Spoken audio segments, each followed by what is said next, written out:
જે પ્રમાણે નૈનાબેન છેલ્લા ઘણા દિવસથી આપણે જોઈએ છે કે ગુજરાતમાં મહિલા સુરક્ષાને લઈને સવાલો ઉઠી રહ્યા છે. એમાં પણ ખાસ કરીને જસદણમાં 7 વર્ષની બાળકી પર દુષ્કર્મ થાય છે.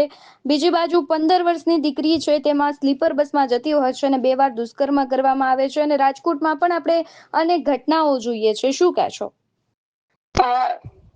એમ કહી શકાય કે હવે આ ગુજરાત છે ને પહેલા જેવું નથી રહ્યું. કારણ કે પહેલા ગુજરાતમાં જ્યારે એક સ્ત્રીની વાત થતી હોય, બાળકીની વાત થતી હોય તો એક સન્માનની દ્રષ્ટિએ જોવામાં આવતી હતી. પણ હવે મને એવું લાગે છે કે આ વાતાવરણ ભાજપ સરકાર હવે આટલા વર્ષોથી રાજ કરી રહી છે પછી સાવ બગાડી નાખ્યું છે. કારણ કે જો ગુજરાતમાં ડ્રગ્સ અને દારૂ એ એટલા બેફામ બન્યા છે કે જેની કોઈ સીમા જ નથી.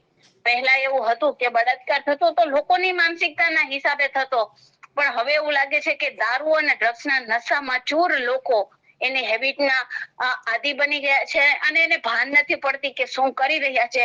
આજનું જે પોલીસ વાળાનું જે સ્ટેટમેન્ટ છે એમનું તમે સાંભળો તો એ પણ એ જ કહી રહ્યા છે કે એને એવું વિચાર્યું નહોતું કે હું બળાત્કાર કરું, પણ એને કર્યું. કારણ કે એ લોકોએ હમણાં જ મેં જોયું ન્યૂઝમાં કે એમણે સ્ટેટમેન્ટ આપ્યું કે ભાઈ મેં એવું કઈ વિચાર્યું નહોતું અને જૂનો કોઈ એવો ગુનેગાર પણ નથી, પણ બાળકી પાસે ગયો, બાળકીને રમાડી અને પછી બળાત્કાર કર્યો. તો શું આ એટલું સસ્તું થઈ ગયું છે? અને બાળકો શું આપણે ક્યાંય રમવા જ નહીં દેવાના? પેલે એવું હતું કે બાળકો રમતા હોય આજુબાજુના ઘરના પાડોશીના ઘરે હોય ને તો પણ ચિંતા નહોતી રહેતી.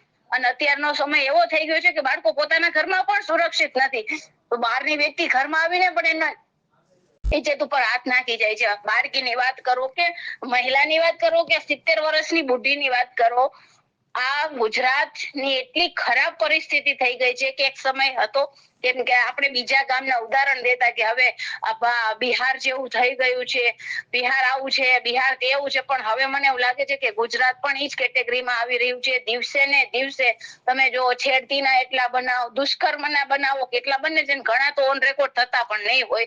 પોલીસ વાળા પાસે જતા પણ એ લોકો ડરતા હશે ને પોલીસ વાળા ઘણી ફરિયાદો પણ નથી લખતા. અમે પણ ઘણી વખત એના સાબિતી છીએ કે અમારે જવું પડે છે, ઇન્વોલ્વ થવું પડે છે એમાં કે ભાઈ તમે ફરિયાદ લખો. ઘણી વખત એવી દીકરીઓ હોય છે કે જેને પ્રોબ્લેમ હોય છે, પોલીસ પાસે જાય છે પણ એની કોઈ ફરિયાદ પણ નથી લેતું. તો આ એક ગુજરાત માટે ખૂબ જ શરમજનક છે કે હવે આવા દિવસો આવી ગયા છે. આ પહેલા જેવું હવે તો મને લાગે છે કે ગુજરાત નથી રહ્યું કે જે ગાંધીનું ગુજરાત કહેવાતું, કે જ્યાં મહિલાઓની એક કહેવાતું ને કે તમને કઈ ચિંતા ન હોય, સફળ ઓલું કહેવાય કે ચિંતા વગરનું એક સ્ટેટ હોય ને તો એ ગુજરાત હતું કે જ્યાં દીકરીઓ ગમે ત્યાં જઈ શકે કાંઈ ચિંતા વગર. પણ હવે એવું નથી રહ્યું. હવે 7, 8, 9 વાગે ને તો પણ દીકરી ઘરમાં ન આવે તો મા બાપને ચિંતા થાય છે. જી નૈનાબેન, આપણા મંત્રીમંડળના મહિલા મંત્રી છે રીવાબા જાડેજા, તેમણે હમણાં એક ટ્વીટ કર્યું હતું ને એવું લખ્યું હતું કે કેન્દ્ર સરકાર અને કેન્દ્રમાં જે ઘટનાઓ થઈ રહી છે ત્યાંની મહિલા કરતાં ગુજરાતની મહિલાઓ સુરક્ષિત છે. તેને લઈને તમારું શું માનવું છે? એમાં એવું છે કે એમને બધું તૈયાર થાળીએ મળી ગયું છે એટલે એમને ખબર ન હોય કે ગ્રાઉન્ડ ઉપર શું થઈ રહ્યું છે. કારણ કે એના માટે તમારે ગ્રાઉન્ડમાં જવું પડે. બરાબર, અમે ગ્રાઉન્ડ ઉપર જઈએ છીએ લોકો, અમે નાના વિસ્તારોમાં પણ જઈએ છીએ, છેવાડાના ગામડાઓમાં પણ અમારા કાર્યકર્તાઓ એટલા છે એટલે એને ખબર છે કે ત્યાં મહિલાઓની હાલત શું છે.